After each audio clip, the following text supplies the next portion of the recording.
Well, hello everyone, and welcome to VATSIM's Cross the Pond pilot briefing for Eastbound 2022. My name is Evan, and the co-founder of Flight Simulation Association. Great to have you all with us today. Wherever you're watching, say hi, take a second, say hello in the chat, tell us where you're watching from, give us your airport code, country, city, whatever you feel comfortable with, just say hello.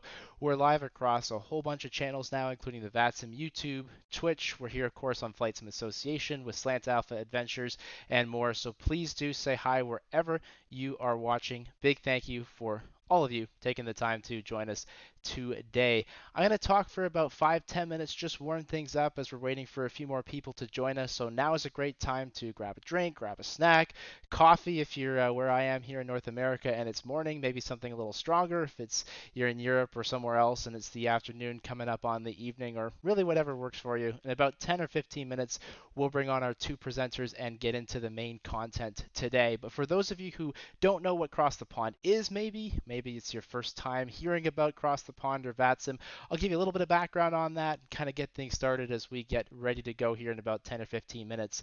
So for those who don't know, Cross the Pond is VATSIM's largest annual event. There are typically over 1,000 pilots, 200 plus controllers, and it's all about, of course, crossing the Atlantic Ocean, right? So this year we're looking at an eastbound event. That means folks will be departing from the North American departure airports generally, as well as some in the Caribbean and South America, going across the Atlantic Ocean and then landing somewhere on the other side in either Europe or Africa. And one of the first years this year, actually, we're dealing with the southern half of the ocean as well. So there's some new content that we'll be talking about as we get started. People often ask us, what should I fly? What kind of airplanes are good for across the pond? What do you think would work out well?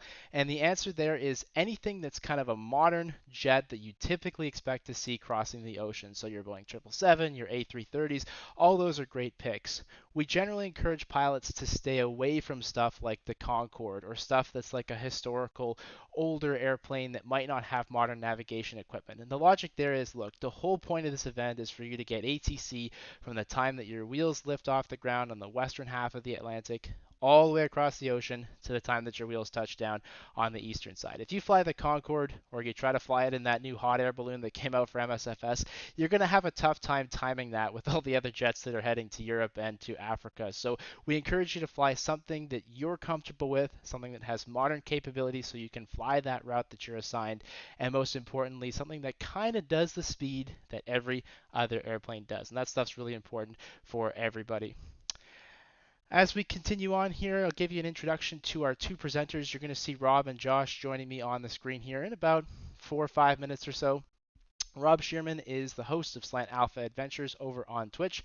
He's also a VATSIM controller. He's an S2 at DC, and he just found out that he gets to work Dulles Ramp for the event. So he'll be that person that's dealing with all those slot times for departures out of Dulles when we go live on Saturday. He's been a controller on the network since 2015. He's done a whole bunch of Cross the Ponds, both as pilot and controller, and he regularly streams on Twitch doing stuff like this, educational seminars, live flights, all good stuff about learning how to get more comfortable talking with online ATC.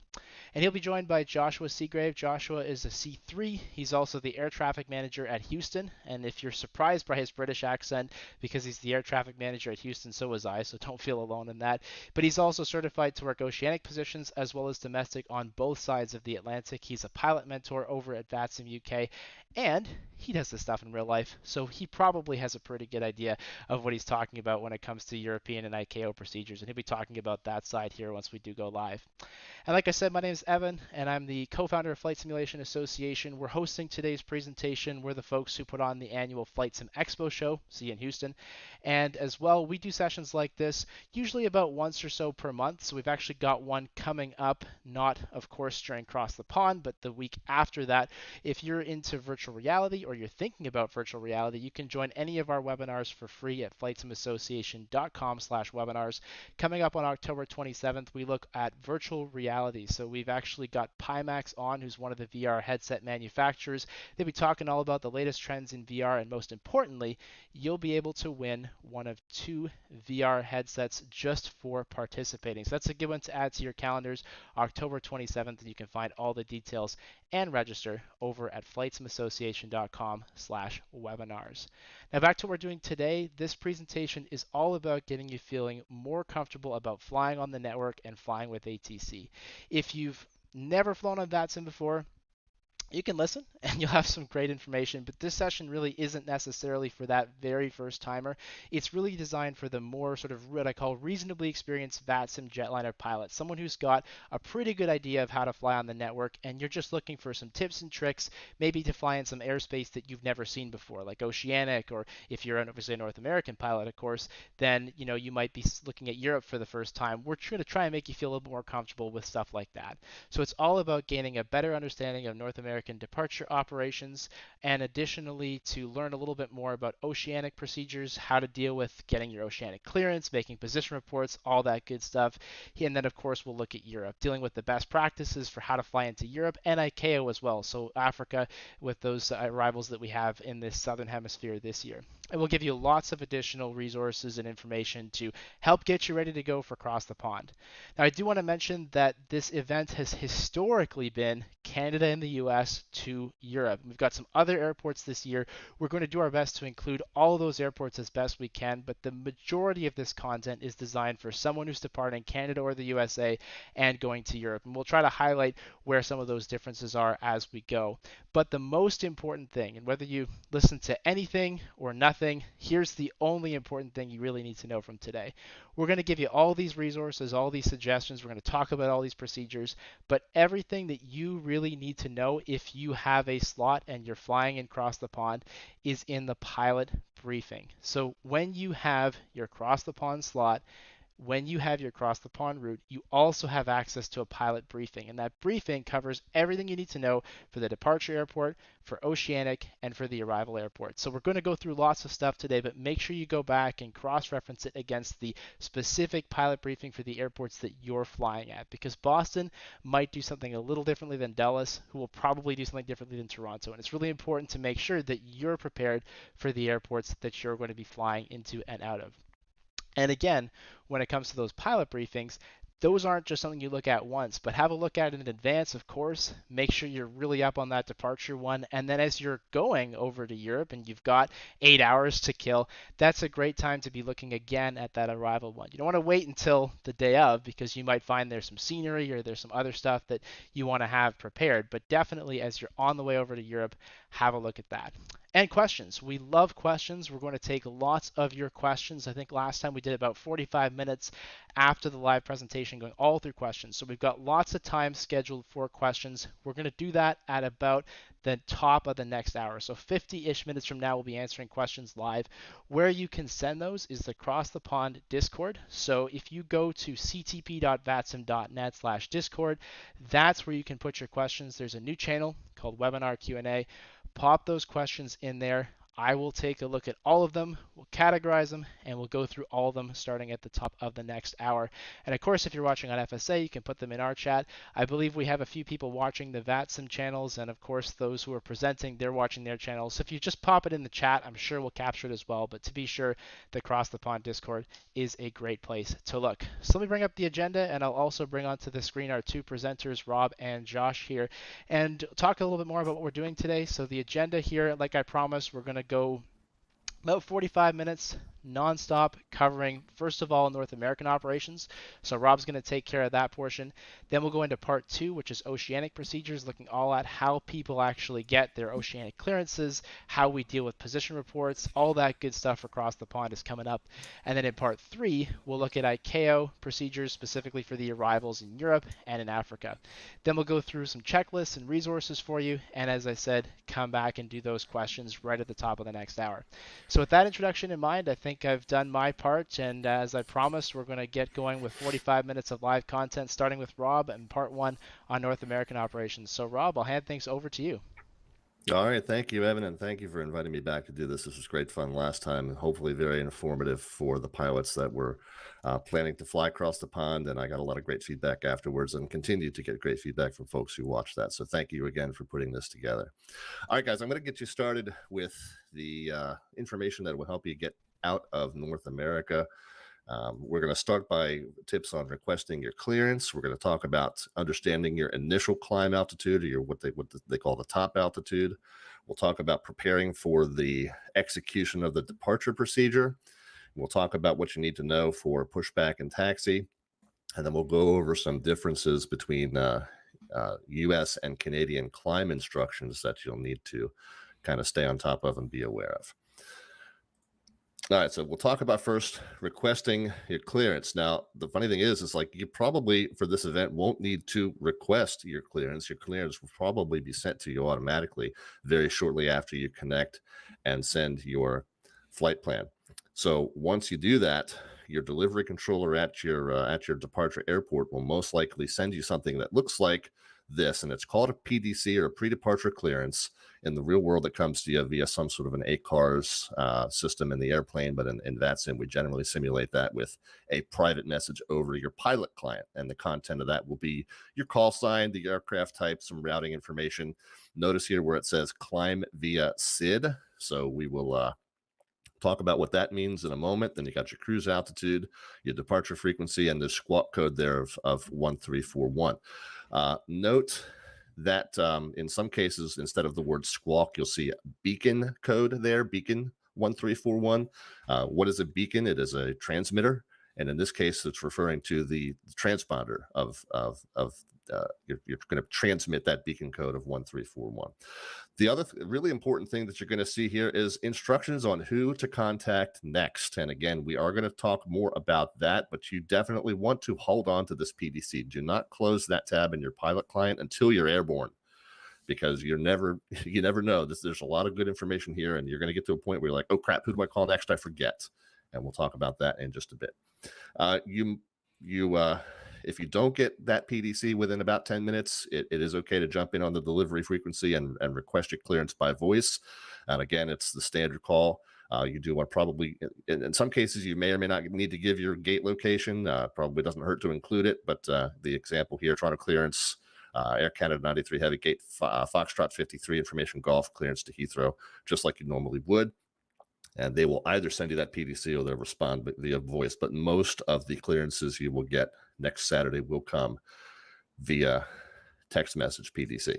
Now, the note that the departure runway was, let's go back to that. Notice the departure runway was not listed in this PDC at all. So what often happens is you'll pull up the ATIS information for your departure airport. And again, we typically will do that via text. You wouldn't typically get that over voice. And a lot of times that doesn't work just because of the limitation with AFV, audio for VATSIM. So sometimes you have to just double click on it and pull it up via text. But you'll notice here it says departing runway 22 right. And that means in this case, all of the departures from the airport are getting the same runway. Some other locations, they'll have multiple departure runways that will be in use. I know that will definitely be the case at Dulles. It may be the case at some of the other departure airports. So if multiple runways are in use, and you're not sure which departure runway you're getting, at the outset, resist the urge to jump in and ask your delivery controller. It's the case is if it's an important piece of information that they haven't given you, it's probably not that they forgot. It's probably not this person's job to assign the departure runway. So you're going to be talking to multiple people along the way. Have a little bit of patience. You'll probably get that runway assignment in one of the next couple of steps. If you are getting ready to taxi, you still don't have that runway assignment, then it's appropriate to jump in and ask. But don't spend a whole lot of frequency time with the first guy that you talk to asking about your runway, because it just might not be that person's job to handle that. All right. Climb via SID. Remember, we talked about that earlier. What does that mean? That means that the initial altitude that you have to level off at might not be in your IFR clearance. In some places you get, maintain 5,000, expect flight level 350 10 minutes after departure. In other cases, you get this term climb via SID. It basically means the same thing. It just means that the altitude that you have to level off at first is contained in the departure procedure itself instead of being in that text clearance. Your departure procedure, and that initial level off is very, very important for traffic purposes. It keeps the departures from a given airport from hitting the arrivals into that same airport. So you got to level off at that initial altitude. But when you get that climb via SID, it just means that level off altitude is contained in the departure procedure itself. You'll notice here it's listed as the top altitude on the first page, and then in the text description, it appears there again.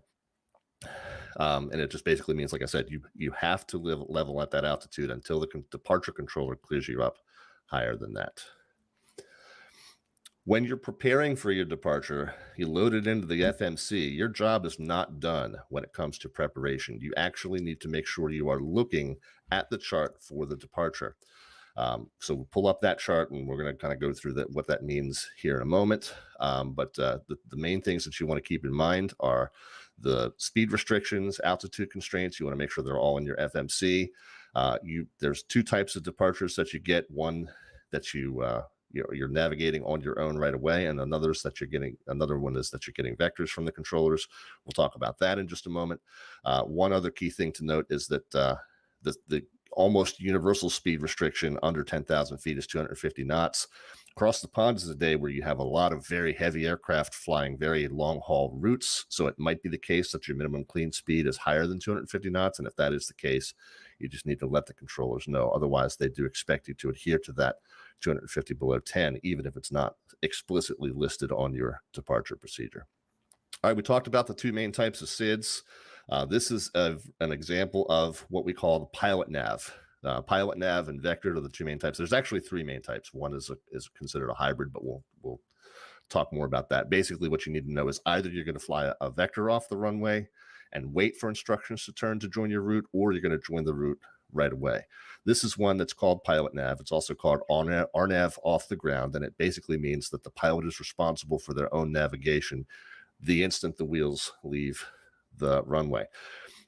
So you'll see that the text description for the departure has you fly this heading 215, then you intercept the path to TJ, and then you turn to boat. You have that crossing restriction at boat. So it basically, the text description literally says the pilot is following this route, does not need to wait for any kind of vectors. We'll show you a different example in a moment. But what you want to do preparing for this departure is to step through each of these points, and you'll see right here where boat is listed at 4,000 feet or above and 250 knots or below. And you want to compare that with what's in the FMC legs page to make sure that that restriction is indeed contained in there. Another good thing to do is to pull up the plan mode on your nav display. And essentially, number one, you see that the boat is listed there with that same, if I get a pen tool going here, possibly, you see that boat is listed there with that same restriction, 4,000 or above. So that's a good indicator that things are the way they should be. But basically, the fact that this shape of this and all the same points is matching what you see on the chart here, that's kind of what you want to be looking at. So that's kind of what you want to do by looking at that plan mode in your nav display.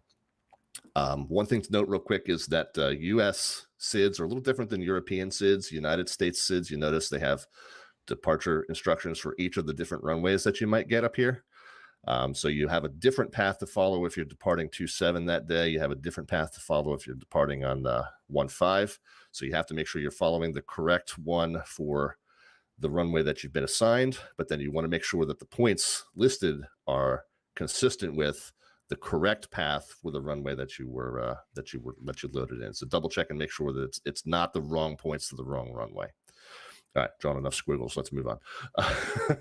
This is the Jacoby 4 departure out of Dulles, and this is a little bit different. This is what you call a hybrid. Now, we talked about there being two kinds of departures, or maybe three kinds. The key point in either a hybrid or a vector departure is that once you leave the runway, you do not turn automatically toward Riggins until you are told. There's a tendency to just delete the vector leg or delete the discontinuity and just go straight there. Do not do that. We're going to be launching aircraft from 3 different runways here, and the departure controller is going to be responsible for determining when it's safe to turn toward Riggins and get you all lined up and on your way out. So please maintain these headings, and it's going to be contained in the text description of your departure also as you leave the runway. So you'll see in the text description it will say expect radar vectors. Or maintain such and such heading, or as assigned, expect vectors to join Riggins or so forth. So just read that text description. If it says anything about vectors, then you maintain the heading on the chart or the heading that you were given by tower with your takeoff clearance. Do not turn toward Riggins automatically. You'll notice even in the FMC here, there's no path that takes you right to Riggins. That's not a mistake. That's exactly correct. So don't be deleting legs and changing the path there to connect immediately to riggings, because that's not what we want you to do there. All right, let's move on. We'll talk about your pushback and your taxi. A lot of times when you're flying in the U.S. on VATSIM, we say push or starts, pilot's discretion, call me short of your first taxiway for your taxi instructions. For Cross the Pond, you actually will need to talk to a controller before you push back. And the idea is, Cross the Pond, we're trying to meet your specific departure time. So we are not going to let you push until it's approaching that departure time. You will get an expected departure time in your booked slot. That may or may not continue to be your expected departure time. You know what they say about battle plans is that they don't always survive first contact with the enemy, and the enemy in this case is 1,000 planes trying to cross the ocean all at once. So so you definitely let us decide. You contact your ramp controller or whoever it is that's managing your push time or your slot time. It might be a position called metering. Your pilot briefing is going to tell you exactly who to contact, and what else is going to tell you who to contact. That PDC that I told you 5 slides ago not to delete. So keep that tab open. Now you know who you're supposed to call before you push, and they're the ones that's going to be responsible for getting you out on time. And that's going to be me at Dulles on Saturday, by the way. You can't just rely on the pilot client, because you're going to see probably 2 or 3 people logged on as delivery and 2 or 3 people logged on as ground. And unless you have that PDC, you're not going to know which one you need to call. So make sure you save that information until you're sure, absolutely sure you don't need it. By the time you're airborne, you probably don't need that PDC anymore. A couple other tips. When you are ready to taxi, call in with your location, please. You should always be doing that, but VATSIM pilots tend to get a little lazy about that sometimes. But when there's only 5 planes at the airport, it's a little easier to figure out who's who. When there's 50 planes at the airport, we need you to call in with your location ready to taxi. Number 2, your scenery might not match what's on the chart. So go by what's on the chart, because that's what the controller is going to be working off of. You know, VATSIM is very cross-platform, so some of you might be flying in FSX, some of you might be flying in P3D, some of you might be flying in FlightSim 2020, some of you have some freeware scenery, some of you have some add-on payware scenery. We don't know what scenery version you have. Just go by what's on the chart, because we're all going to be, from a controller standpoint, we're going to be working off of that. So taxiway letters on your signs might not match. Just go by what's on the chart, because we don't know what you're seeing in your sim necessarily. Another tip is there might be multiple ground frequencies, and then when you're handed over to tower, it might be the case that we want you to contact them. It might be the case that we want you to switch over but not contact them. Contact means switch to your new frequency and check in with your location. Monitor means switch over to that frequency, but do not say anything. Do not switch over to a frequency you've been told to monitor and say, Southwest 123, we're monitoring your frequency, because the whole point of telling somebody to monitor is to keep that frequency from being congested. So just switch over there, listen up for your call sign. You will be called when they are ready to talk to you. Oh, and one tip that I skipped over there, when they tell you to stand by, don't say Southwest 123, okay, we're standing by. Again, if they tell you to stand by, it's because they need the frequency free. Leave the frequency free. Moving on.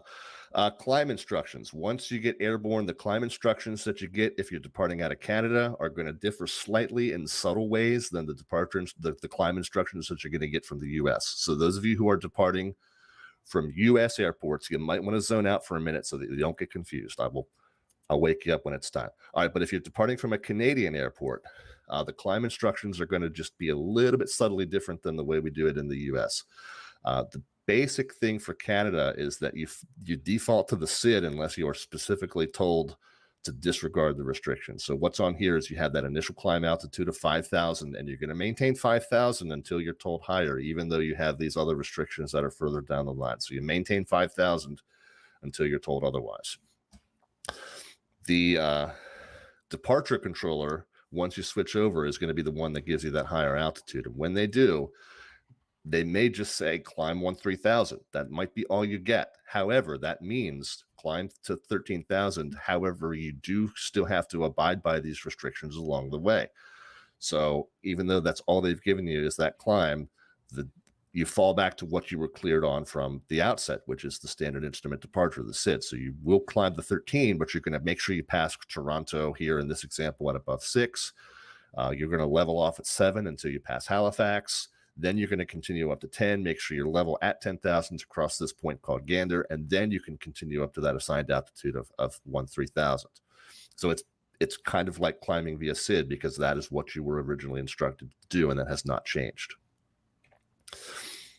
If they want you to disregard the instructions, they are literally going to tell you to disregard the instructions. They will use the word typically unrestricted. Climb unrestricted 13,000. That means now that you can ignore all these restrictions on the SID, because that now contramands what that original clearance was.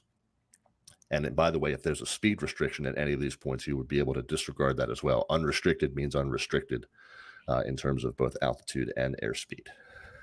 All right, U.S. pilots, wake up, come back. Make sure you're back with me. Okay, good. Those of you departing from American airports, this is the kind of the format that we're familiar with. We're going to tell you climb via SID, and that means we want you to climb via the restrictions along the standard instrument departure, including being above this first point called Seattle at or above 5. You're going to level off, make sure that you don't exceed 7,000 until you pass the point called Dulles. I guess that's Dulles. And then you're going to level off at 10,000. Make sure you're at 10,000 no later than crossing the point called Jackson.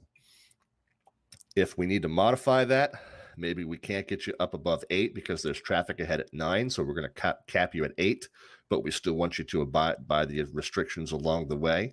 We're literally going to tell you climb via the SID, except maintain 8,000. So that means cross VATSIM at or above 5.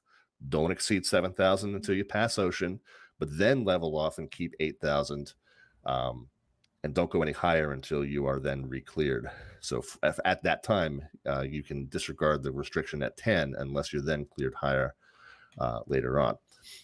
If you just get this simple climb and maintain 12,000 or 12,000 as it would be heard, that in the US means disregard your SID. Okay, climb and maintain 12,000 or descend and maintain blank means disregard any restrictions you got previously, because this is a new altitude restriction. Now, the tricky part is when I say disregard any restrictions, I mean only altitude restrictions. In the US, canceling the altitude restrictions and canceling the speed restrictions are two separate things. So this climb and maintain is a new altitude assignment. That means you can disregard your altitude restrictions on your SID. But if there was a restriction of 230 knots at ocean, for example, you actually would still be held to keeping 230 at ocean.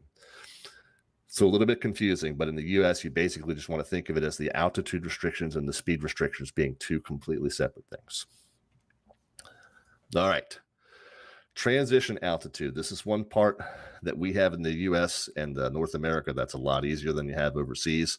Our friend Josh Seagrave, he's gonna have to go through a whole bunch of stuff about transition altitudes and transition levels. We're gonna have it real easy over here in North America. Which is that we don't put transition altitudes or transition levels on any charts. Why? Because we don't need to. It's 18,000 all day, every day, 365 days a year. Even on Christmas, transition altitude is 18,000 feet. So that means below 18,000, we don't say flight level 170. We don't say flight level 050. It's all pronounced in terms of thousands and hundreds up until 18. So 17,000 with the local altimeter is an appropriate altitude in the US. And then once you get above, then you set the standard altimeter and start talking about flight levels. Okay, your flight planned altitude. Couple of notes to keep in mind. In your booking, you received an oceanic flight level. Two things to note about that. Number one, that is only for your oceanic. Your domestic cruise altitude may or may not be the same. In fact, a lot of times your oceanic, even on an eastbound flight, is going to be an even 1,000 because we use every 1,000 level altitude crossing oceanic. Oceanic tracks are typically one way at a time in the real world, which is weird, but it's true. So your domestic cruise altitude is going to conform to the normal, even, and odd conventions, but your oceanic might be different than that. We'll talk about switching altitudes here in just a moment. But for right now, just keep in mind what was in your booking. It refers to your oceanic crossing level only. The second thing to note about that is that it is expected. It is not the one that you finally will be assigned. Again, battle plans change. You won't have your official oceanic cruise altitude until you get airborne and then you get to talk to the oceanic delivery controller. And again, Josh is going to go over the process for that. But once you have talked to that oceanic delivery controller after you're airborne, that is when you know what your cleared cruise altitude is going to be, and then you can plan accordingly. For your initial IFR clearance, just select a cruise altitude as appropriate for the direction of flight, and we'll talk about how to change altitudes later on. Just keep in mind, they're separate things. Your domestic cruise altitude and your oceanic cruise altitude are two separate things. When we get to the point where we're talking about altitude changes, you do need to get that clearance from air traffic control anytime you're about to change altitudes. We were just talking about if you need to change altitudes for your oceanic crossing, you need to clear that with controller first. If your flight management computer says to step climb, you need to clear that with the controller first. If your optimal flight level changes, you need to clear that with the controller first. If you hit your top of descent, you need to clear that with the controller first. If your cat decides it's time to play furry co-pilot and change your altitude selector for you, you need to clear that with the controller first. You can't change altitudes unless the controller has said it's safe to do so. Your FMC doesn't know if there's traffic above you or traffic below you that you're going to conflict with. Your controller does. All right. I think at this point, I'm going to turn it over to Quas, or can I call you Quas? Actually, this is not the first time Quas and I have sat on a discussion panel before, but this is the first time that I get to see his lovely face. So I can only apologize. Right. Well, I will turn it over to the lovely and talented Josh Seagrave, who will take you from here. Wonderful. Thank you. And thank you, Evan, for having me on. I'm very excited to be talking to everybody. My responsibility today, is sort of what has already been alluded to, is very much getting us from our oceanic entry point to our European or South African airports and getting us down safely. So there's a fair amount of stuff that we're going to need to cover. I'll try and make it as not droney and boring as I can, and we'll try and get through it in a reasonable amount of time. So starting off sort of chronologically with oceanic operations, we've got sort of a few things to cover. We'll look at the facilities, some sort of key differences between oceanic operations and domestic operations, oceanic clearances, the process for getting those and what they look like, and then our sort of processes when we enter oceanic airspace, and position reports. As sort of already has been alluded to, this year for the first time, we're including the South Atlantic as part of Cross the Pond. It's very exciting. It's a challenge for us on the planning side of things and on the flying side of things as well. It's something unique and different. So, we have our sort of usual suspects there this year in terms of facilities. Gander, Shanwick, Reykjavik, Boda, Santa Maria, all of these places that you'll sort of be familiar with. The three big sort of new arrivals, and we're very excited to be working with them. Piarco, we have Atlantico, and Johannesburg in the South Atlantic. The procedures across these differ ever so slightly, but largely speaking, oceanic flying is oceanic flying. So again, while what we're talking about here will focus primarily on the North Atlantic, the concepts that we're going to talk about will carry across to the South Atlantic as well. Okay, so lat long waypoints. First big difference with oceanic flying is we sort of typically do away with named waypoints, and instead we're focusing on latitude and longitudes. Entering those into the FMS is unique. It can provide a bit of a challenge. There is very conveniently a nice little shorthand that some very clever people at ICAO came up with, much smarter than I am anyway. So as opposed to entering your long form coordinate, we have a sort of form of shorthand that we can use. And we've got a couple of examples here.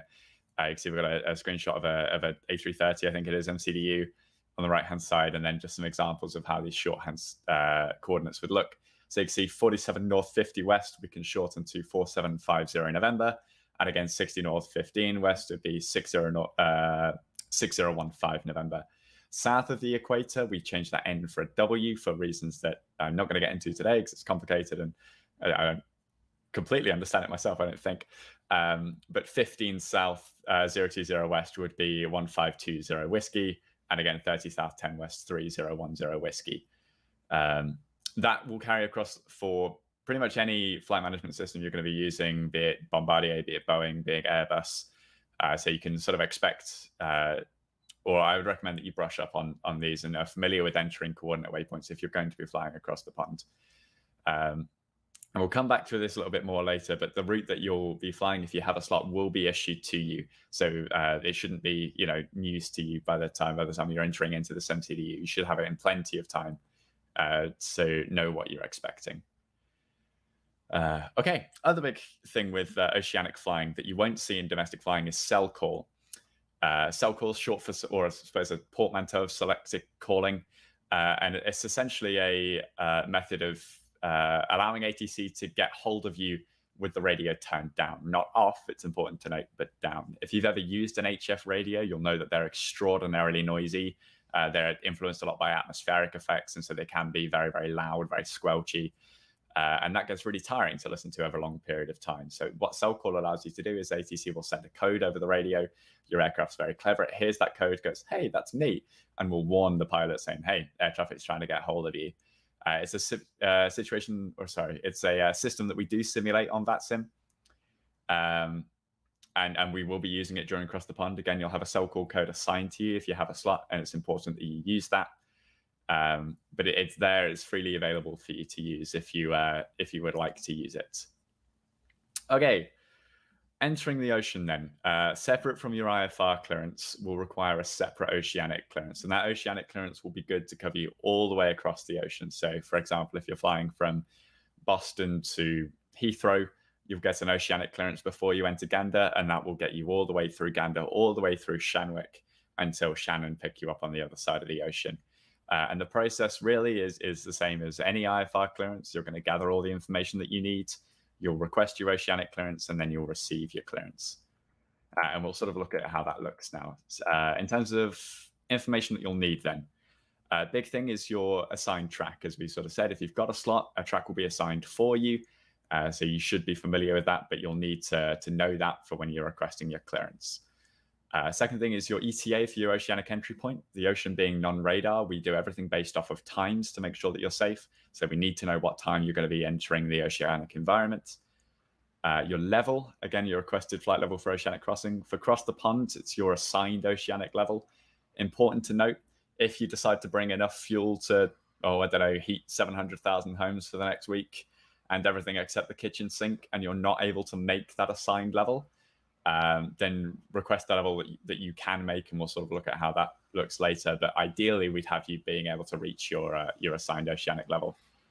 Number 4 is your maximum level, again, for obvious reasons. As sort of Rob said earlier, no battle plan survives the first contact with the enemy. So if we need to change your level, it's important that we know sort of what levels we can assign you without sending you too high. And then speed, your requested Mach number, so that we can organize you all nicely and evenly going across the Atlantic to make the most of the space that we have. And okay, so here we got some examples of how we can find that information. This is taken from an Airbus. You can see we're finding our oceanic entry point on the legs page. It has its OMSAT here, in this case is 0430 Zulu.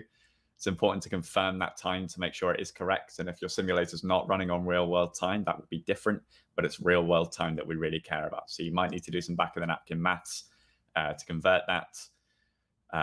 We've got our recommended maximum page here on the progress page, and then on the performance page, we have our max speed. So that's all the information that you should need from the aircraft.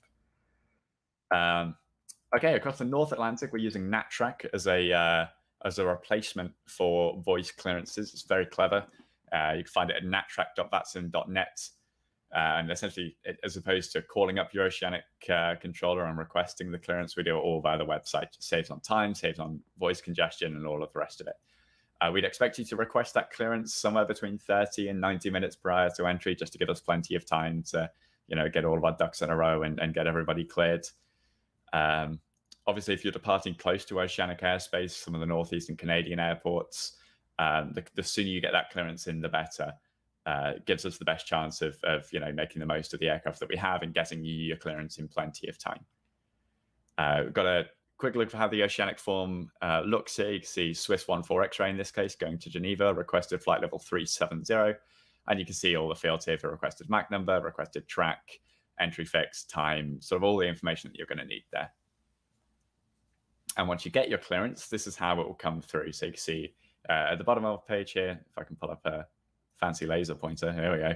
At the bottom of our page here, we've got our clearance request, and then here's the downlink for our clearance itself. So in this case, Blue Goose 414 is cleared to Heathrow by Porty and Nat Victor. There's confirmation of the legs. And then down here, you can see we've had some stuff changed. So it's important that we pay attention to these. You can see we've had a speed changed here to Mach 81.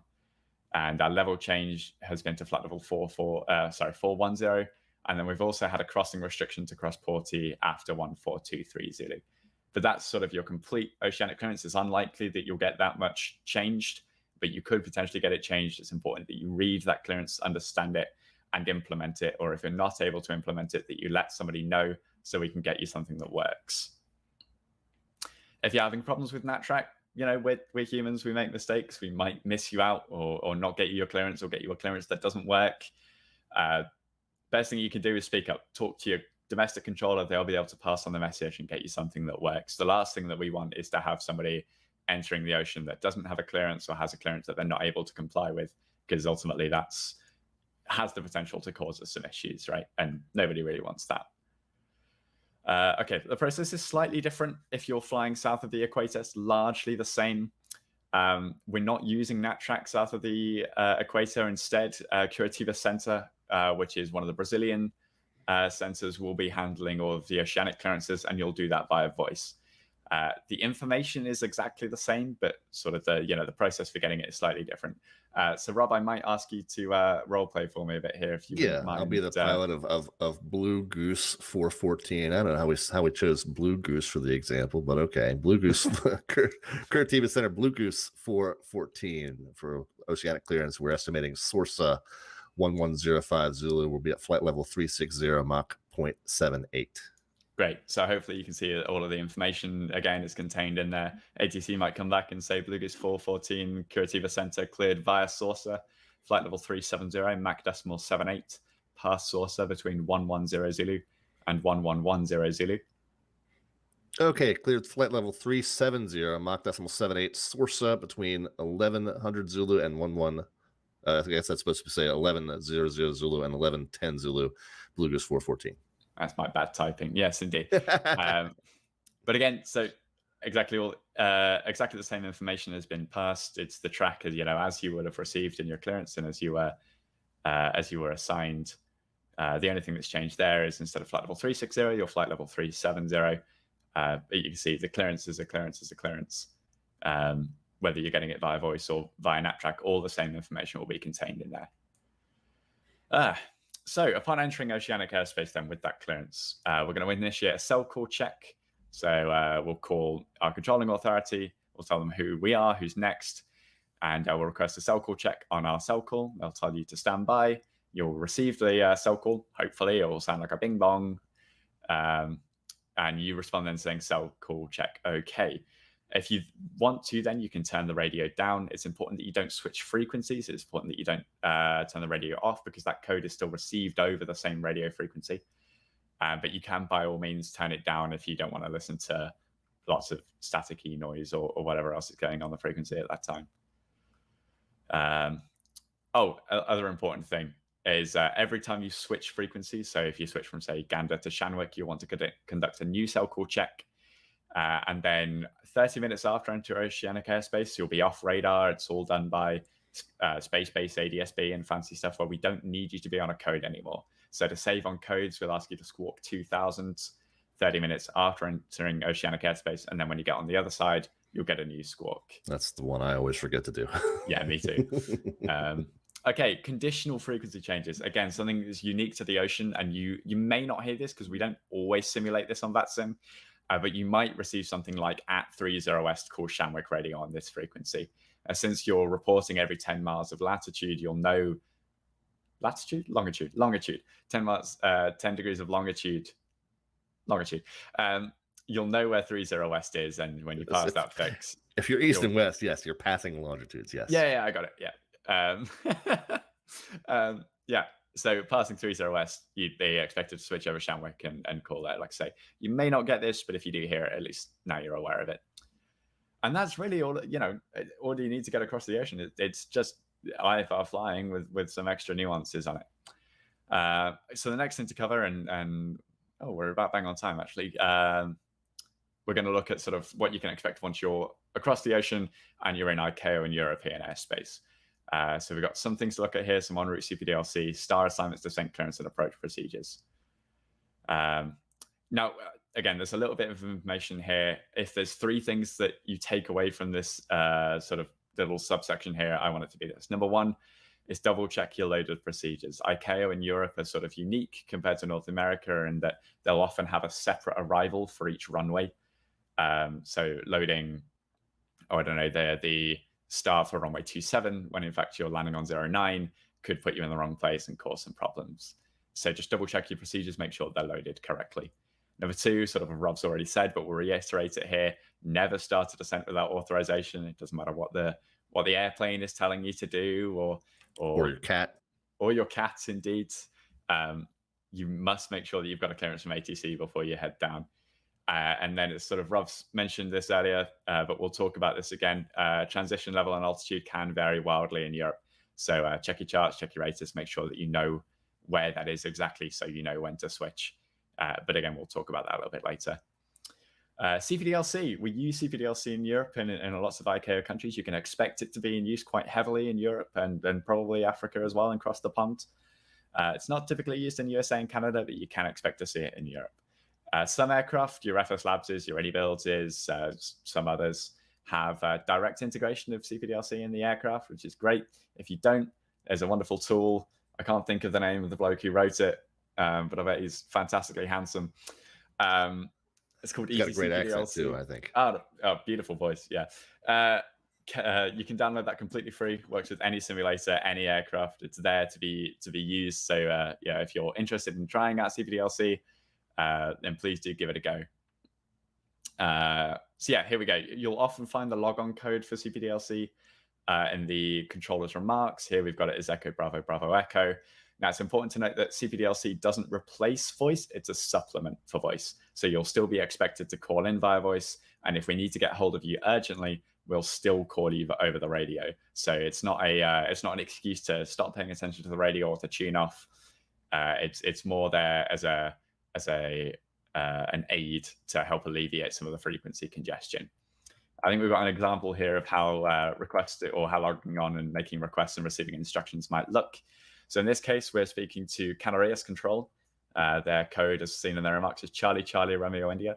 So we can go to Easy CPDLC and go log on and input Charlie Charlie Romeo India. That then sends off to the controller. They'll get a nice little bing bong and oh, look at this. Iberia 8946 is wanting to log on to CPDLC. So if they can accept you, they'll tick OK. You can see in the top right, our unit has changed. Our current ATC unit has changed to CCRI. And then we get a message confirmation through saying your current ATC unit is Canarias Control. So that's us now. We're established on a CPDLC connection. You can see we received a request from, received an instruction from Canarias Control. They want us to climb to flight level 360. So we go in, we tick Wilco. That sends off an acknowledgement to the air traffic unit, and then we go ahead and climb to flight level 360.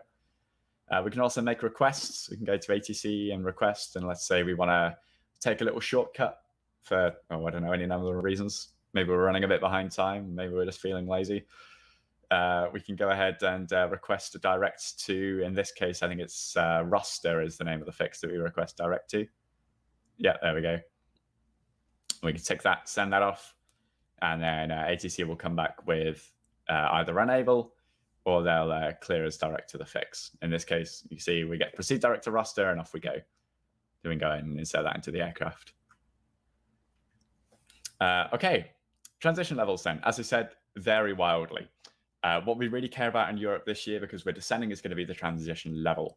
That won't be shown in the charts, but it will be in the ATIS. So it's really, really important that you check the ATIS and make sure that you know where that transition level is. The reason you need to know that is because at and above the transition level, we're going to be on standard pressure, 2992 inches of mercury or 1013 hectopascals, depending on the units. And below the transition, you're going to be using the local pressure setting, the QNH or whatever aircraft you're going to be landing at.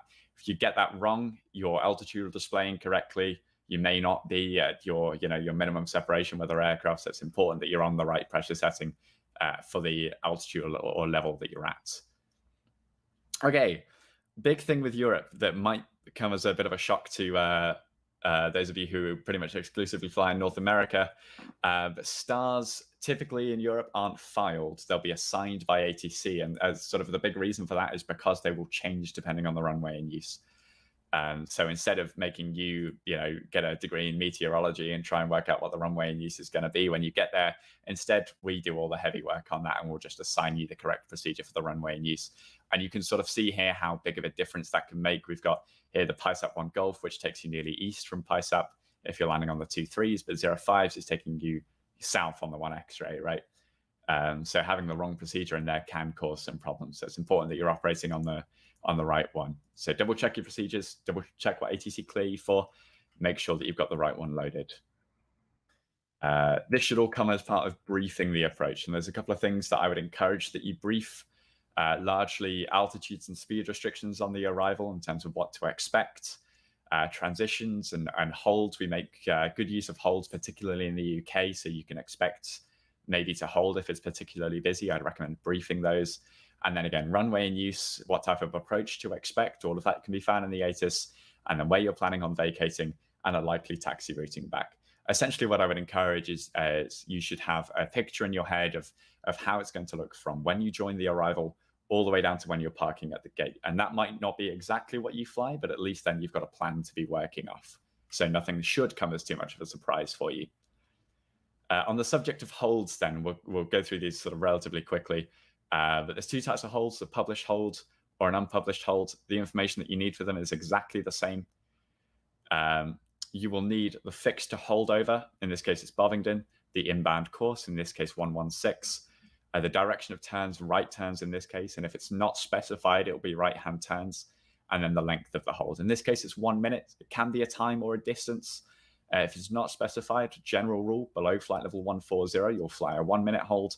At or above flight level 140, you'll fly a 1.5 minute hold. And we can look at some examples of how those programs, so on the Airbus, again, the left-hand side, and Boeing on the right-hand side, you can see exactly the same information is in there, just slightly different formats. I would strongly encourage, particularly if you're flying into an airport where holding is used, so thinking about the UK primarily, that you're familiarizing yourself with how to hold in your aircraft, because you may need to enter them in a relatively short time frame. And the other thing I'd stress is, as clever as Airbuses are, they don't always get it right. They're not omniscient or omnipotent. So do double check what the aircraft has generated for you if it's a computed hold, and make sure that the information is correct. The other thing you might get as part of a hold is an EFC time and expect further clearance time. That's largely just for your fuel planning purposes, so that you know roughly when you can expect to leave the hold. Like I say, it's not a clearance. You're not being cleared to leave the hold at that time. It's for your planning purposes. So if you reach that time and you've not heard anything else, don't just go off on your own way. Stay in the hold and you will be brought out, and you'll be given something, probably an updated time. That can come in a couple of different forms. So you see Virgin 12 Echo delay 10 to 15 minutes, or just a hard EFC of Virgin 12 Echo expect further clearance at 1915 Zulu. Okay. On to stars then, and altitude information. There's a couple of different formats that this can take. Into Lisbon, you can see here we've got the Busan arrival, and we have a mandatory crossing restriction and a mandatory speed. If you're given a descent via the star, these will apply. Into Kiev, then we've got a hard altitude restriction applicable if you get descent via the star, and then we also have some minimum en route altitude information. That's not relevant to your descent clearance. You wouldn't need to descend to that altitude. It's a minimum altitude for terrain purposes. And then again into Heathrow, we've got the ARTMET arrival and some altitudes to expect, but you wouldn't descend to those altitudes without being cleared to by ATC. You've got in there big, bold, actual descent clearance will be as directed by ATC. So expect to be given, different, or expect perhaps not to receive that by ATC if it doesn't fit their plan. So yeah, as I sort of already alluded to, stars in Europe are typically assigned. The phraseology for that is you'll get cleared, in this example, running 1 X-ray arrival, or perhaps just running 1 X-ray arrival. That will clear you to follow the lateral and the speed constraints on the star, but it does not clear you to descend via the star, right? It's really, really important that obviously you would follow the arrival, but maintain your assigned level until you're given lower. The other thing that we have in Europe are occasional runway transitions. So you may be cleared, for example, running 1 X-ray arrival runway 04 transition. And again, you'd follow the lateral and speed constraints on the star and the transition, but you would not descend without ATC clearance. The other type of transition we have are separately published RNAV transitions, in this case, the Never 4 Whiskey transition. And again, it's exactly the same, follow the lateral and speed constraints, but do not descend without a clearance. The exception to that, and this is true in a couple of countries, but you could be cleared for the transition and profile. That then is a descent clearance, so you would follow the lateral and speed constraints and also the altitude constraints, but descend no further than the last assigned level on the transition. So in this case, you can see we're crossing more at 3,500, so that would be the lowest that you would descend to. Okay, coming on to some more descent instructions and ones that you're more likely to see. First of all, the qualifier. Any instruction preceded by "when ready" is sort of an allegory for pilot's discretion in the US. So all of that means is you can execute the instruction that you've been given whenever you would like, so whenever best fits your descent profile or what have you. Okay, and again, there's some slight phraseology difference here, but they are very, very minor. We'll talk about what they mean. In Europe and South Africa, you can expect to hear descend via star to a level. So you'd be expected to start that descent immediately, meet all of your published altitude and speed restrictions, but you wouldn't descend any further than the level assigned by ATC. So in this case, they've given you descend via star to flight level 70, so you can go all the way down to 7. If they only gave you descend via star to flight level 120, even though there's assigned lower levels on the star, you would stop at flight level 120 until you were given lower. They can also cancel individual restrictions, so descend via star to flight level 70, but cancel the level restriction totally. You can see, so you start that descent immediately, meet all the published altitude and speed restrictions, except the ones that have been specified by ATC, and again, descend no lower than that level assigned by ATC. And then the other phraseology that you're likely to hear is descend unrestricted to flight level 70. Kind of like your what Rob was talking about earlier, you can essentially disregard everything that's printed on the plate. In that case, it's completely unrestricted. You don't have to follow the levels. You don't have to follow the speeds. The other phraseology you might hear used for this is descend to flight level 70, cancel level and speed restrictions. It means exactly the same thing. Just disregard those levels and speeds and head straight down to your assigned level. And then the last one is a crossing restriction. So descend, in this case, flight level 90 to be leveled by fake. In this case, you descend immediately to flight level 90, and you should plan to cross fake at flight level 90, but those charted altitudes don't apply. However, the charted speeds do. So you'd be expected to cross fake at flight level 90, but totally you could disregard that level restriction, but keep the speed restriction. And then the last one, descend flight level 70. In the UK, you would descend immediately to flight level 70 here. You would ignore any altitudes, but you would keep the speeds. In Europe or ICAO, if you heard this, you would still be expected to comply with the level restrictions. But it's very rare that you'll hear that phraseology used. We more mention that just as an in case, but you should expect to be cleared via the star in Europe. Okay, so that gets you to the end of the star then. So what happens when we get there? We have a couple of options. You could see on track or on heading and an assigned heading, and you would follow that until you receive further. You could see, like we've got in the top here, this nice little chevron line.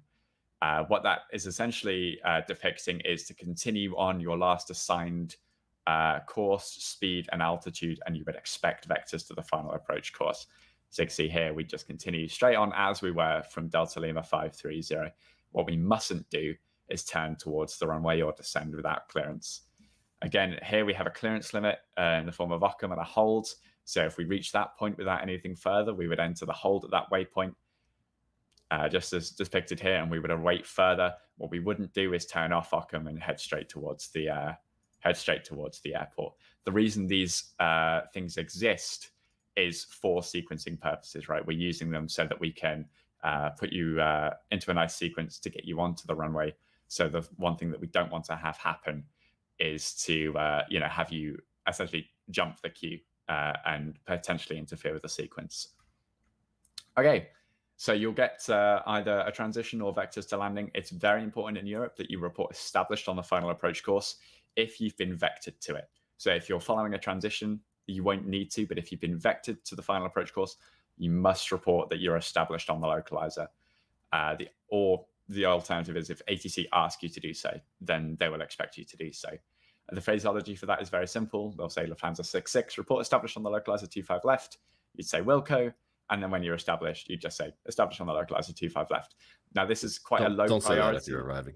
If you're arriving in the US, don't say that. Don't say that. Don't say that in the US. This is a Europe thing because the US controllers get annoyed at you. This is quite a low priority transmission. We wouldn't expect you to interrupt a conversation that's already ongoing for here. But if there's a break in the frequency, then go ahead and make that transmission. And then once you're down, vacating the runway, we'd expect you to vacate onto your first available taxiway and make sure you're completely over the stop bar before you stop. Otherwise, technically speaking, you're still on the runway and that can interfere with our operations. It's absolutely crucial that you don't stop on the runway, right? We're going to be utilizing as much of the runway time as we physically can. So the more you help us with getting off the runway in good time, the better. And then once you're fully clear, hold position and expect taxi instructions. Important thing to note, you might have, or your airport might have mandatory or preferred exit points. All of that will be included in your pilot briefing. So make sure you read up on those and you're familiar with those. Again, to reiterate, ATC will expect you to occupy the runway for the least amount of time that you possibly can so that it's free for the next aircraft behind you, right? It's not just you arriving, there's 1,000 other pilots that we've got to think about. And so the more you can do to help us, the better the day will be. In the immortal words of Frodo, and I'll try and do the accent, get off the road, except runway in this case. For the love of Mordor. For the love of Mordor.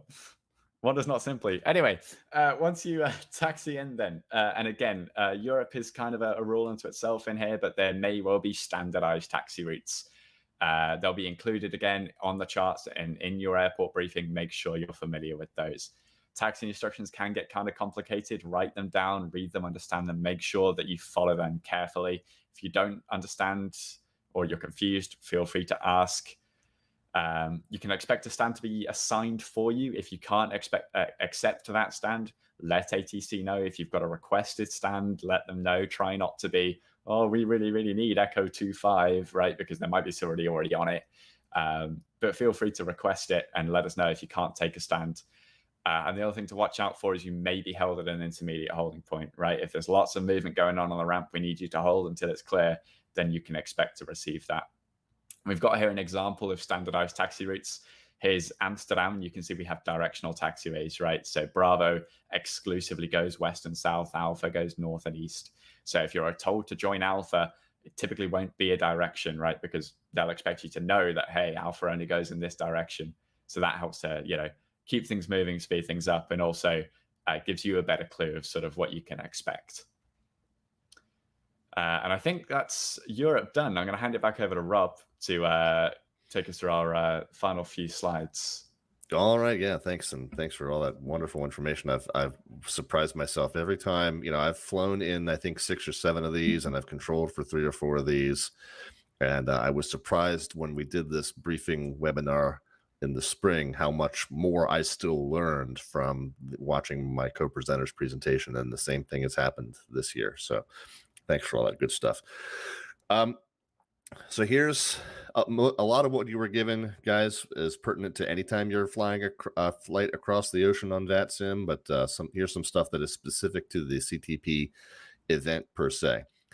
First of all, as we've mentioned multiple times, the reason we keep mentioning it is because it's that important. Read the pilot briefings that are on the CTP website.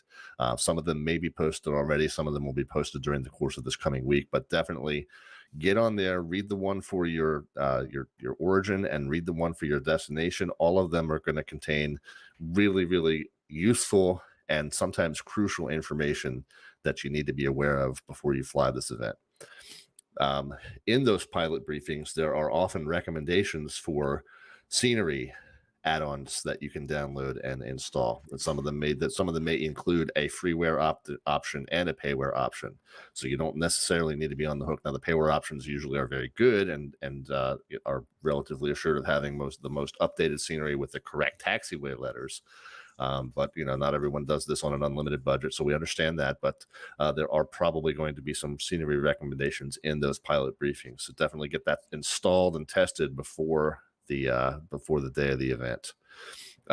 Your route, that's the easy part across the pond. You don't have to spend a lot of time on SkyVector and researching all these different paths and stuff.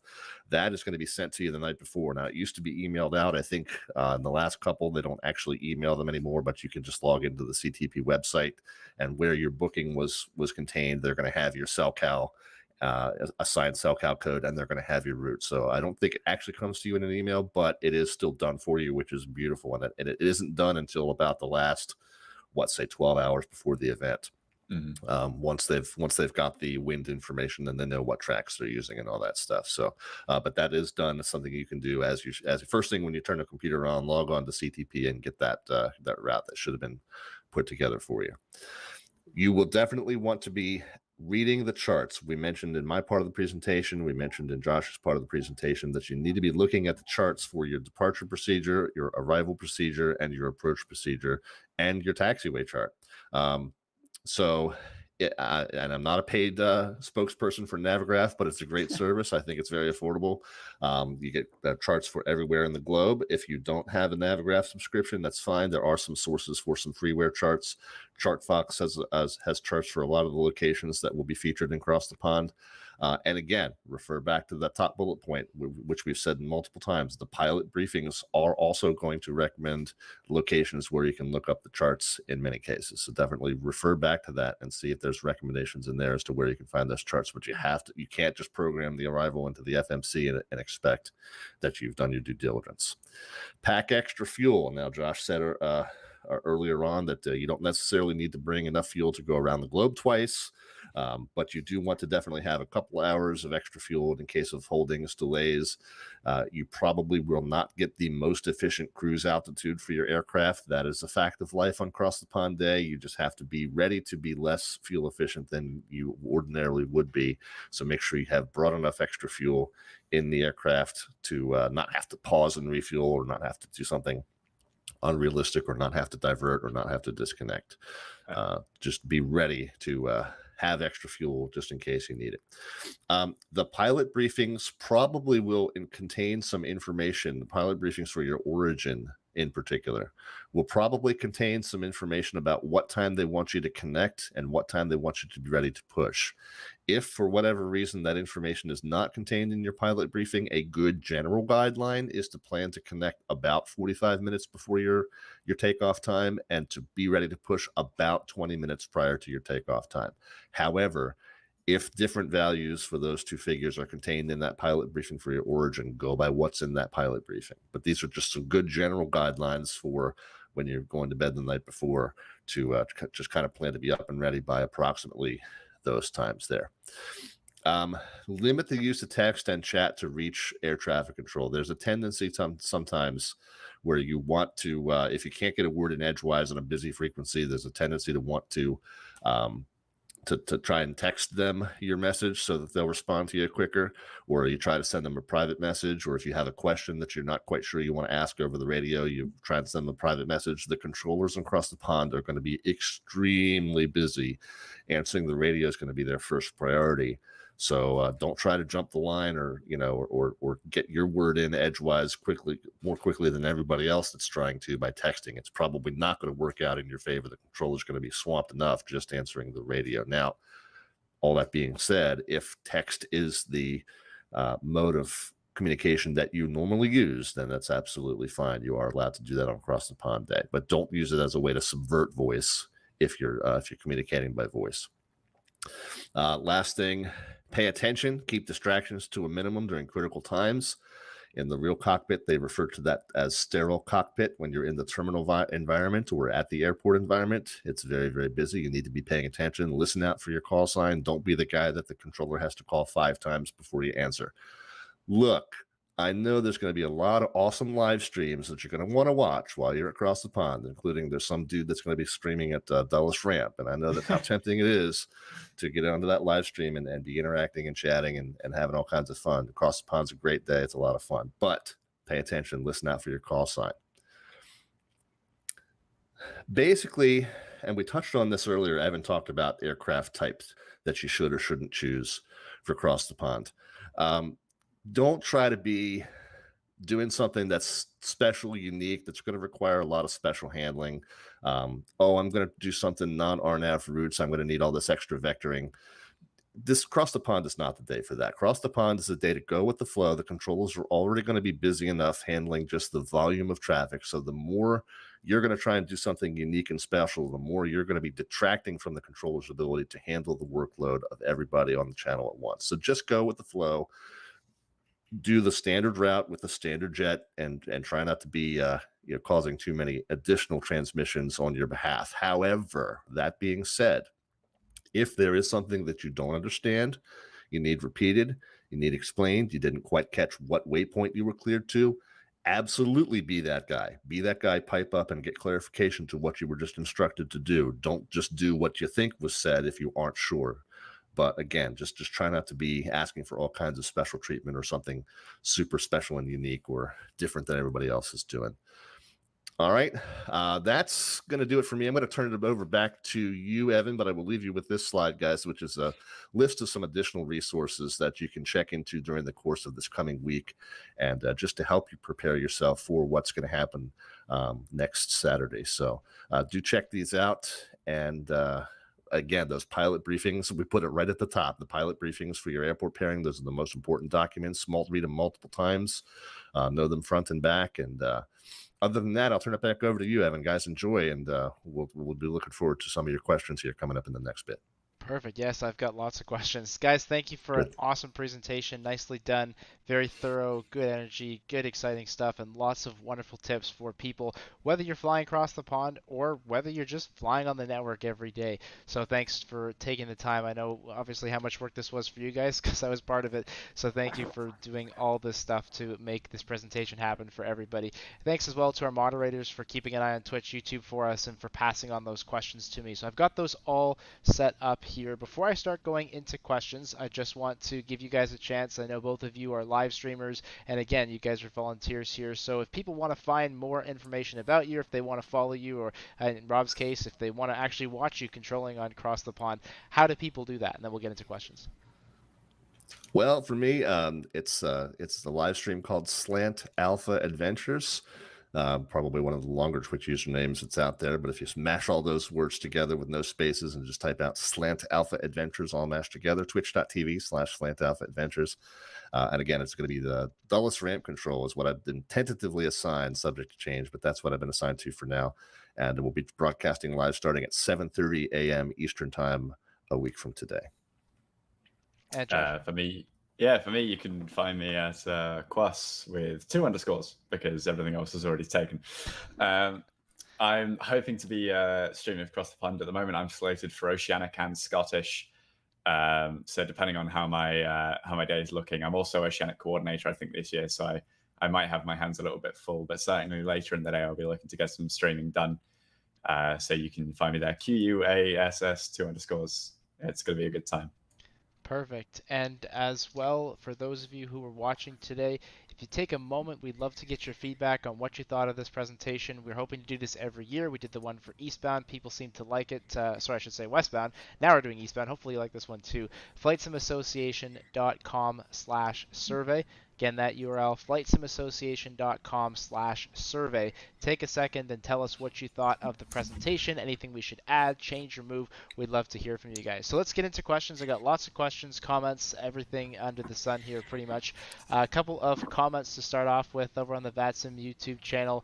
Colonel Wanovich was commenting, Rob, that you could change your name to Slant Lima Adventures now since you gave that nice briefing on the RNAV departures. Sim737 pilot on the Flight Sim Association YouTube, good suggestions.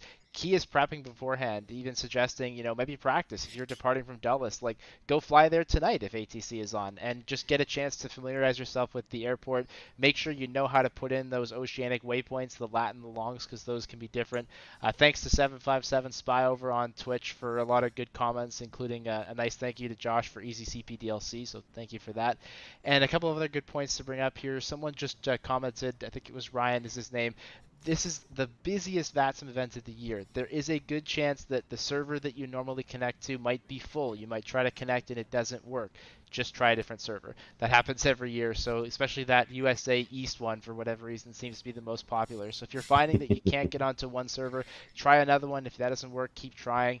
They've been much better about that recently. The network's come a long way since when I started on it, but that does happen, so keep that in mind if that could potentially come up. And yeah, there you go, Eric. I just covered you, so perfect timing on that one as well. Okay, we're getting some questions, guys. Either of you can kind of handle these. What we'll do is we'll start with general questions about the event. Then we'll look at departing North America, oceanic, and then arriving in ICAO. So starting with general event stuff, either of you guys, again, can pick up on any of these. Jonas in the CTP Discord wants to know where we find pilot briefings. Where are those pilot briefing documents? Where can they be found, guys?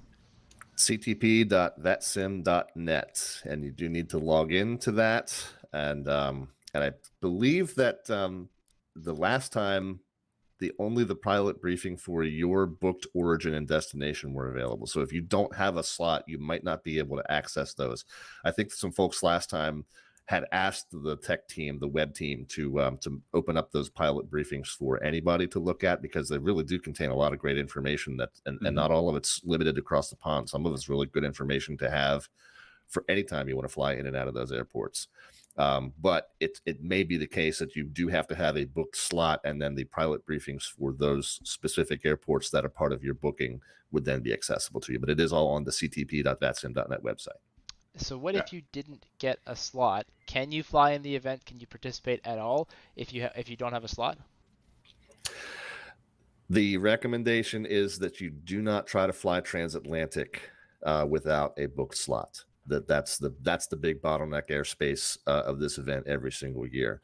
Now, there are some opportunities where you might still be able to pick up a slot before they are locked. I think they lock today, either 24 or 48 hours before the event starts. There is a release of any unbooked slots, I think, later this afternoon. Yep. And then there's going to be another release like later on. The pilots who do have a slot are going to have to go reconfirm those slots to affirm that they do still plan on flying in the event, because we traditionally have had a significant number of no-shows. So to cut down on no-shows, they're making everybody reconfirm their slots within the days leading up to the event. Anybody who doesn't reconfirm, there's a certain day and time that those unreconfirmed slots get released back into the pond into the pool for a very brief window. So there are still a couple of opportunities to grab a slot. Plus, pilots will randomly drop their slots just during the course of their week when their wife says to them, "You plan on doing what all day next Saturday?" Did you not remember that our kids have soccer practice that day? So things like that are going to happen, and random slots will get dropped. So it's not impossible that you would be able to pick up one at this point. But if you don't get a slot and the day of the event has come, don't try to fly across the Atlantic. You can fly domestically. You can fly to any other airports that aren't involved in the event without any issues. You can even fly to the event airports as long as you're mindful of the volume that's going to be there and ready to expect some delays and the event traffic will be prioritized. But you are able to still fly. Just don't try to go across the Atlantic unless you have a slot. Perfect. Moving to the North American side on departures, Tyler in the Cross the Pond Discord. Will wake turbulence spacing be applied? Can we expect generally normal ATC rules throughout the event? The issuance of actual wake turbulence will depend on your simulations, your simulator and add-ons that you have. But the controllers will be following normal procedures, yes. Perfect. Question about how long before departure time should I connect? I know you covered that just at the end, but can we just reiterate that for people maybe who missed that question? Yeah, what did we say? I think plan to connect about 45 minutes prior to your takeoff time, but the pilot briefing for your origin airport might specify a different figure earlier or later than that, and you should abide by what's in that document. But about 45 minutes plus or minus. Yep, and earlier probably better than later, right? Yes and no. Sometimes I've seen pilot briefings for the origin airports that are just like, don't sit there for longer than you need to because we don't have that many gates. Yep. So it depends on what's in that briefing. I know there's questions about position reports. I promise I'm coming up on those. Couple more North American questions. This one, maybe Josh, you could probably answer this as well. Brian from the Cross the Pond Discord talking about, in the U.S. there's that rule, no faster than 250 knots below 10,000. What if our airplane's clean speed is like 260 knots? What do we do in that case? Oh, great question. Yeah, totally. If you're unable to fly less than 250 knots below 10,000, then the safety of the aircraft takes precedence. What is mandatory there is that you inform ATC and just say, hey, look, we're unable to 50 below 10,000. This is the lowest speed that we can do, just so ATC can accommodate for that and build into it. So if you're not able to maintain 250 below 10, then maintain the lowest, the slowest practical speed that you can, but make sure that you inform ATC and let them know that that's what you're doing. Yeah, and it's not a hard and fast requirement to be below 250, right? So you don't need to keep your flaps out until you're at 15,000 feet or anything crazy like that. Just fly the airplane in the way that it needs to be flown, and if you need to go faster, you just make that request, and it really is as simple as that. But what we don't want is somebody right off the runway accelerating to 360 knots, and then they're flying, all the way through the departure procedure because they're going 4 times as fast as everybody else. So that's what we're really getting at with that restriction. Moving into then oceanic stuff, position reports coming up soon. First question is, if you're departing somewhere like the Caribbean, Halifax, where you're basically right on the edge of oceanic airspace, can you request an oceanic clearance on the ground, or do you do that right away when you get in the air? It's an excellent question, and it very much depends on the procedures at that airport. As far as I'm aware, places like Halifax, places like St. John's, you'll receive the oceanic clearance on the ground. For other places, it would just be expected, especially if you're using NatTrack, that you make that request as soon as practicable when you're airborne. Yeah. If you ultimately, the guys who are at those facilities are going to know what they're doing. If you get assigned your oceanic clearance or they tell you to request your clearance early, then go ahead and do that. Otherwise, common sense prevails and just get it done as soon as you can once you're airborne. Yeah, I think I saw a comment from maybe one of the Halifax controllers saying generally they want airborne and then kind of call right away in the air. But the pilot briefings for those airports will definitely give you the answers. So depending on where you're departing from, that's a good place to check. Okay, so lots of questions about position reports. So can we just, for the first one, I guess, let's just say, are we doing position reports in Cross the Pond this year? No. Technology has come a long way, and we're at the stage now that's where we're simulating that. So in the real world, ADS-B and ADS-C and satellite-based fancy stuff has kind of done away with the need for voice position reports. So there is no need to give a voice or a CPDLC position report because your aircraft, because it's clever, does all of that fun stuff for you. Workload permitting, if you would like to give voice position reports, you can ask. But obviously our controllers are going to be extraordinarily busy, and if there's lots of people who go, hey, I want to do voice position reports, we may not be able to accommodate that. So feel free to ask, but by default there's no expectation, or indeed there's no probably not capacity for it. Yeah. Capacity is exactly the word I was looking for voice position reports. I will say, guys, if you're looking for a channel that focuses on old school radio based procedures, I know of a Twitch live stream you can go to. Who's that, Rob? Can you tell us about? So that being the case, really when you're over oceanic airspace, what you can really expect is just frequency changes. Pretty much that's it, a cell frequency change, and that's really all you have to be worried about. Yeah, exactly. It's why we have those like conditional frequency changes, is because really for the majority of your journey across the Atlantic, you can sit back, enjoy the views, and just chill until you get handed off halfway across. And are most people in oceanic, would you expect to see CPDLC or probably not? Probably not CPDLC this year. It's something that we've been working on, something that we've explored. It's not going to be ready this year. My hope, and this is just me talking, my hope is that we'll have oceanic CPDLC available for next year.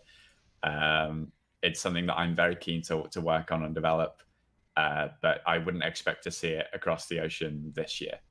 Perfect. For CellCal, so we talked about that earlier on, that in the case of CellCal, you're going to get a ping and then you basically talk to the controller. How do you know, basically, how do you set up CellCal? How do you get that into your airplane, and what code do you actually use? So it's okay. Great question. It's done through the controlling client. So on vPilot or XPilot, when you log in, you'll have a little box on the right hand side. You have your call sign, your aircraft type, and then your cell call. So you can go ahead and put the code in there. The code, if you have a slot, will be assigned to you. The same place that you're going to get your flight plan, same place you'll find those pilot briefings, ccp.vatsim.net. And if you have a slot, all of that information will be in there for you. So you can go ahead and find it there. So used to leaving that third box blank if all you do is domestic flying. That is the place where you put it in.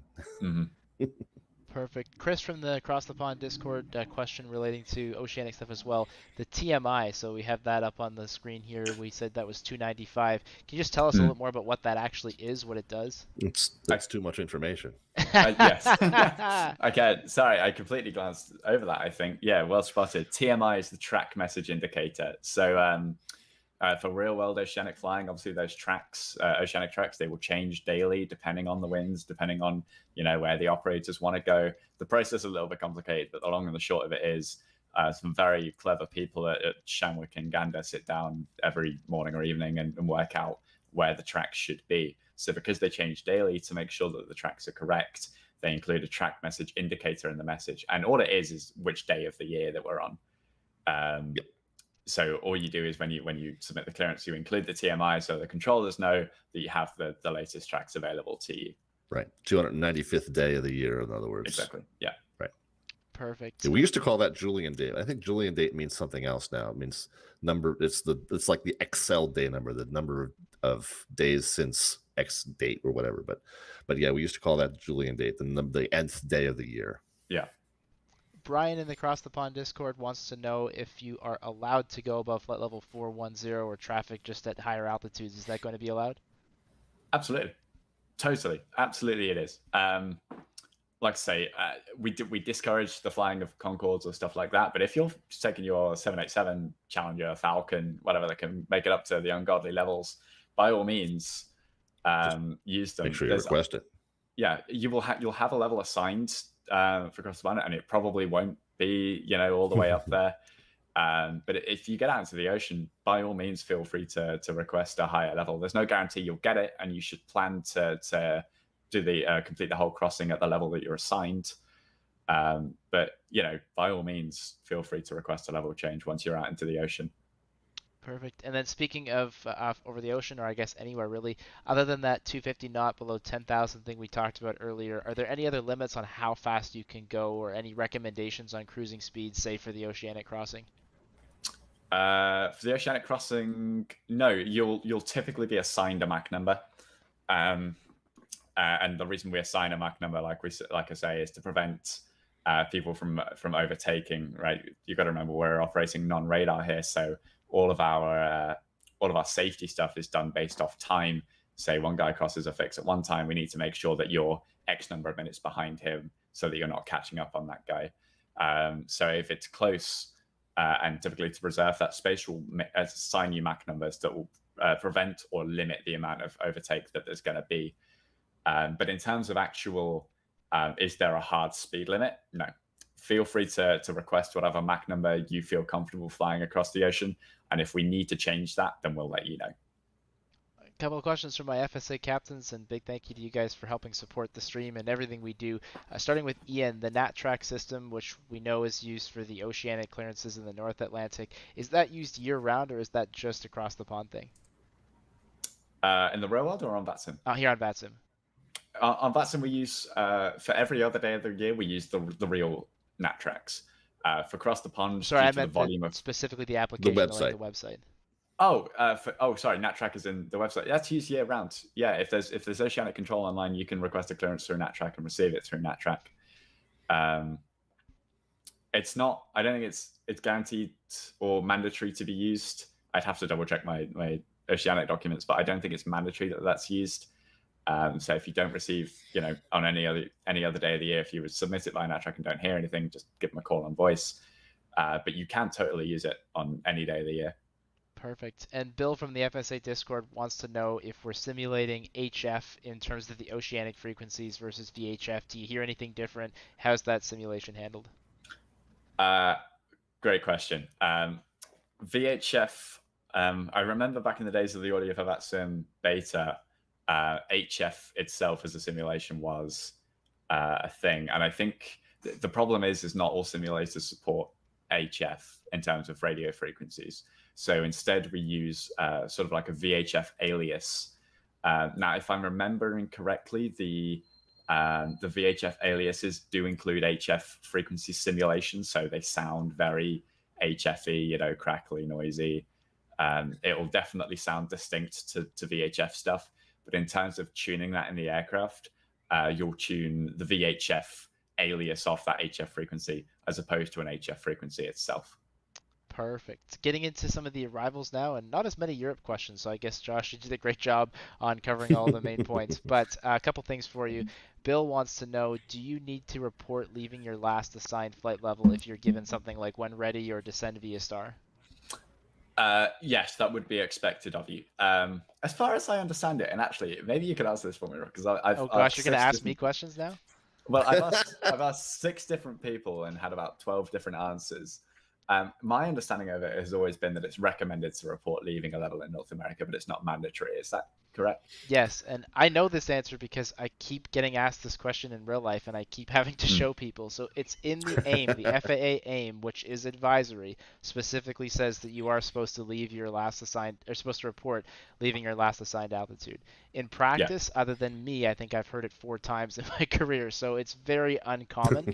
But it is, I think it's a good practice, especially if I do it when it's like really quiet on the frequency, when like nothing's going on, and they've given me this clearance a while ago, and I'm like, I just want to make sure they know that we're still here. That's when I tend to do it. But it does say it in the AIM, which of course is advisory, that you are supposed to, but in practice it's not very frequently done. I was going to say, and that's in North America, just to be clear. That's North America. Yeah, didn't mean to cut in there, but what I've done in practice on VATSIM is, if I get a descend pilot's discretion and I'm 10 miles from my top of descent or 20 miles from my top of descent, I'm not going to then report 15 seconds later, okay, we're leaving flight level 350. If I get that descend pilot's discretion and it's now been 10, 15 minutes since I got that clearance, now I'm going to come back and remind them, okay, we are now leaving flight level 350 via the Roebuck or whatever. Yeah. To answer the question, though, in Europe and ICAO airspace, and I'm 95% sure I'm right here. So I'm sure somebody will correct me. If you want to go look it up, it's in ICAO Doc 4444, the PANS ATM.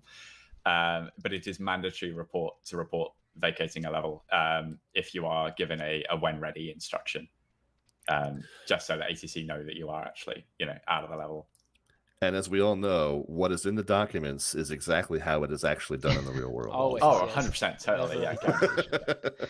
And Kieran also confirms NatTrack is used year-round in Gander and in Shanwick, and so people who are working those positions, even outside of Cross the Pond, they would be using it. Generally not used elsewhere, though, except for Cross the Pond, where, of course, it'll be used. So there's your answer. Thanks to Kieran for that. A couple other questions as we wrap up. Christoph from the Cross the Pond Discord. Is it possible that the arrival star or any other part of your route could be changed during the flight? Absolutely it is. We will... I think it's very unlikely that your en route portion will be changed. When we design the routes, we'll have an idea of what the weather is expected to be doing at your arrival airport, and sort of that will feature in the planning process. But there's a non-zero chance that the weather doesn't do what we expect, so your arrival runway could change. If that changes, Europe, the guys who did it, quite smart, I think. It's most likely that the en route portion will stay the same, and the star will start at the same point. So you won't have any change up until that point in all probability. All that will change is the exact arrival that you'll be on. Might change if the weather isn't doing what we expect. But sort of as I already mentioned, the star will be assigned to you anyway. So just make sure that you're listening out for that, and make sure that the procedure that you load is the one that's assigned to you. Perfect. And a couple of, I guess, 3 general questions to wrap things up. One from Tyler earlier on. Will the closure of New York Center, so the fact that New York Center may not necessarily be staffed, is that going to affect us in terms of departures from Dulles or Atlanta? Have you guys sort of planned that in your routing? It's being planned. I'm not 100% sure on exactly sort of how it's being planned on being dealt with at the moment. It could be possible that we avoid it entirely. It could be possible that we're sending reduced numbers of aircraft through New York Oceanic. Like I say, I'm not 100% certain on what that is, but obviously we're planning on New York Oceanic not being staffed, just in case we don't get any staffing there at all. And so that's sort of we're planning for the worst case, and obviously if we get something on top of that, then it's a benefit. So it will. Sorry, go on. Sorry. No, speaking specifically for Dulles, I know that a few of our arrivals a few of our departures are going to kind of swing slightly northwest into Canadian airspace before turning east and heading across. So some of the initial departures are actually going to be on even altitudes before they turn eastbound through Canada, like around Toronto area. So I know that we're kind of swinging them up into Canada before we turn them east, and then there's a few that we're swinging south of the airport and out into oceanic airspace that way. So that we are. I understand that we've got some fairly creative routings, planned for that contingency. So, in terms of for the pilots, it's a problem we're well aware of. A lot of thought has gone into sort of how we're going to deal with that. But for you as a pilot, really in terms of maybe a slightly weird routing, that should be the only noticeable difference that you'll see. Yeah, so assuming everything goes to plan, and that is a little bit of an if, the intention is you should never talk to Unicom. You should be ATC covered from the moment your wheels come off the ground, or even before, of course, till you get parked at the gate in either Europe or Africa or wherever you're going. So we expect to have full ATC coverage, and they are taking into account staffing, not just in New York, of course, but across the entire ocean. I mean, this event, and just to speak briefly, because I've been involved with this a few times, the amount of planning and effort that pilots never see that goes into this event is insane. They've been talking about routes for months in the background. There's a meeting coming up later today where literally every facility will be involved and they go through this whole plan. So there's a lot of thought put into these routes, and that's why we keep saying, please don't fly across the ocean if you don't have a slot.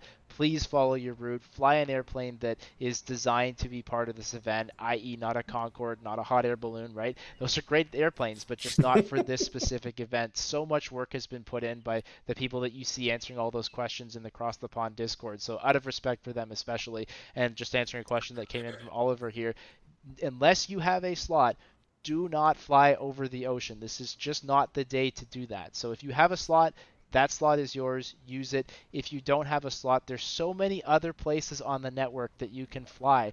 Any of the airports that are event airports, you can fly them domestically. There will be some controller at LA probably, or at Denver, who has nothing to do, because I don't think there's event airports anyway. They're going to be sitting there so bored because they're watching all these airplanes go across the pond and they've got one plane on the airport. Go give them some love, or fly into any of the event airports, but just do not fly over the ocean. That's what the whole slot process is for. And if you didn't get a slot this year, your chances of getting one next year are that much higher, and that's really what it's all designed to do. And I want to just add one last question. This is more of a general point probably than it is Cross the Pond specific. I think it's a great point. Someone just said, I'm 13. Will controllers get mad at me for flying or being younger? So guys, what do you think about that? Controllers don't get upset if you're young. Controllers get upset if you are unable to comply with the instruction you're given. Mm-hmm. So if you're able to do what you've been told to do and fly your clearance and fly your instruction, then age doesn't make a difference at all. I would reiterate that wholeheartedly. I don't really mind, how old you are. You could be 13, you could be 130 if you're capable of flying your aircraft proficiently and doing what we ask and what we would expect of you. That's really all that we care about. Yeah, and VATSIM is absolutely a learning environment, and that is what it's for. Lots of people, myself included, started on VATSIM with no clue whatsoever how to do it, and frankly, I Hmm. should have done a lot more reading before I came on the first time and tried to do a radio check by just saying, "Hello, is anyone there?" So it turns out that anyone can start and still apparently have some sort of a successful career on the network. But again, if you are new but you're trying, you're reading, you're putting your hand up and saying, "I'm a student pilot," those are amazing things to do, and you should never have any trouble. This event is the busiest event that VATSIM is going to have. Going to an event airport, if it's one of your first times on VATSIM, no matter how old you are, is probably not the best idea. So here again is a time when you can go and look at those event airports and go, maybe I'll go to that controller who's not doing anything over at Austin, Texas, and I'll talk to them because they're not busy and they've got time to help.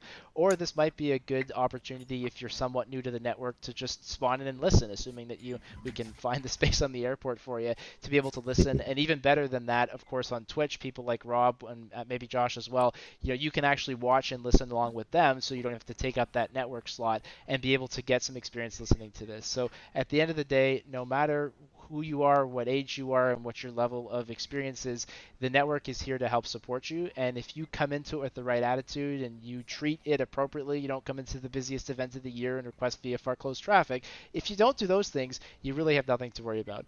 And I think that should probably cover it as well. So that looks like all the questions we have. Rob, Josh, anything that you guys want to close with? Any sort of last thoughts here as we wrap up?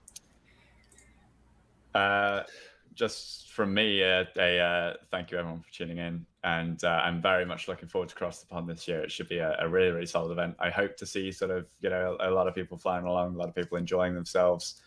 Like I say, come prepared, but enjoy the day, and hopefully I'll speak to you across the Atlantic. Yeah, Cross the Pond Day is, for me, it's like I call it VATSIM Christmas. It's the big event that I look forward to for months of anticipation. I put up my Cross the Pond decorations. No, I'm kidding. But it's getting so commercial anymore. But yeah, the beauty of it is that we get to do it twice a year, right? And to Evan's point about the amount of planning that goes into it, I think a lot of pilots don't realize that the reason it's not done more than twice a year is because it is so intensely planned. Every single route, every single slot, every single combination of slots that's available is planned meticulously, and twice a year is already like a lot when you really understand what goes into planning this event. But it's one of the biggest days I look forward to every year. I'm glad that I don't have to move on Cross the Pond Day this time, as I missed the spring event because we did this briefing Speaking of a week. poor planning. Like my entire house was packed up when we did that briefing in the spring, and then like on Cross the Pond Day, like I'm going up the road and I'm trying to tune in on Twitch on my phone and see what's going on and follow along the event. So I'm super stoked that I get to actually do Cross the Pond this time, and the fact that I get to control at one of the departure airports is really going to be cool. So I hope that you guys will stop in and see that. But yeah, it's a great event. There can be some frustrating things about it. And again, to the person who was asking about their age, it's not the age, it's the ability to pay attention and respond quickly and accurately to what you've been instructed to do. There's going to be mistakes. I mean, I accidentally flew a Vector out of Heathrow one time because I just had the aircraft in the wrong mode. As long as you communicate and quickly know how to rectify issues when they come up, it's a fun day. It's a great event. Perfect. Well, guys, thank you again for the wonderful presentation, for all the work that you've put into making this happen, and we hope you guys both have an enjoyable experience while you're controlling. I'll be on as well. I don't know where I'm working yet, somewhere in the Boston area for sure. So say hi if you see me on the frequency, and same with the other guys. I'm sure they'd always be happy to hear from you. As we wrap up today, please take a moment to send in your thoughts on how we did. Our survey is at flightsimassociation.com/survey. Just links you to a Google form, couple quick questions, give us a rating, and especially share anything that you think that we should add or remove or change from this presentation. We'd love to keep doing these year over year. So if you have any feedback to help with that, I would sure appreciate that. And of course, you can help support us at Flight Sim Association. We are the people that put on Flight Sim Expo. We put on educational sessions like this throughout the year. You can join us for free at flightsimassociation.com. We'd sure appreciate your support. As always, a big thank you to our Flight Sim Association captains who help us by contributing momentarily and unlock a whole pile of benefits for doing so.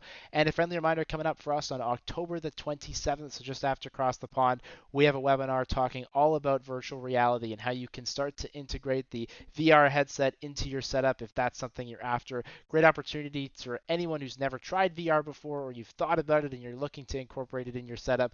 And like I said, the chance as well to win 2 VR headsets courtesy of Pimax during that session. That's all from us. Thank you so much for watching and for being with us this afternoon. Have a wonderful Cross the Pond. I hope you enjoy it as much as the rest of us will. Thanks again. Have a great afternoon.